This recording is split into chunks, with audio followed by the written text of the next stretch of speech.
वाल्मिकला घेऊन सीआयडीची टीम आता केजकडे रवाना झाली. पुण्यातील सीआयडी कार्यालयात वाल्मिक कराडची 3 तास चौकशी झालेली आहे. त्यामुळे आताची मोठी बातमी आहे. खरं तर वाल्मिक कराडने आज आत्मसमर्पण केलं आणि त्यानंतर आता वाल्मिकला घेऊन सीआयडीची टीम ही केजकडे रवाना झालेली आहे. त्यामुळे आता सीआयडीच्या या चौकशीच्या फेऱ्यात नेमक्या काय गोष्टी समोर येतात, कुठल्या प्रकारच्या गोष्टींचा उलगडा होतो हे पाहणं महत्त्वाचं. मात्र वाल्मिकला घेऊन आता सीआयडीची टीम ही केजकडे रवाना झाली.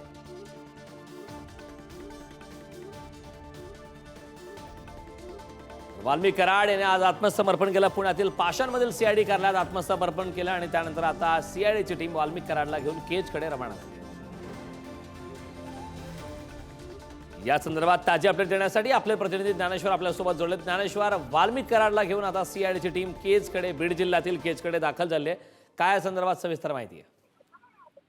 बरोबर, आपण बघितलं काही वेळापूर्वी वाल्मिक कराडला घेऊन सीआयडीचे जे अधिकारी आहेत ते कार्यालयाबाहेर पडलेले होते. सुरुवातीच्या टप्प्यात असं वाटलं होतं की पुण्यातच त्याचं मेडिकल केलं जाईल, पण नंतर जी माहिती समोर आली त्याला थेट बीडच्या दिशेनं हे जे सीआयडीचं पथक आहे वाल्मिक कराडला घेऊन रवाना झाल्याची माहिती मिळते आहे. पाहावं लागणार आहे साधारणपणे किती तासाच्या वेळात हे सगळं पथक वाल्मिक कराडला घेऊन बीडमध्ये दाखल होत आहे. पुढे वैद्यकीय चाचणी आणि त्यानंतर कोर्टामध्ये हजर केलं जाईल.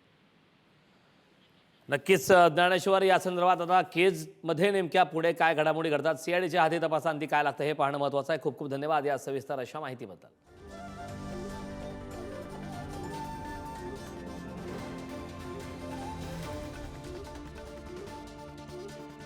Thank you.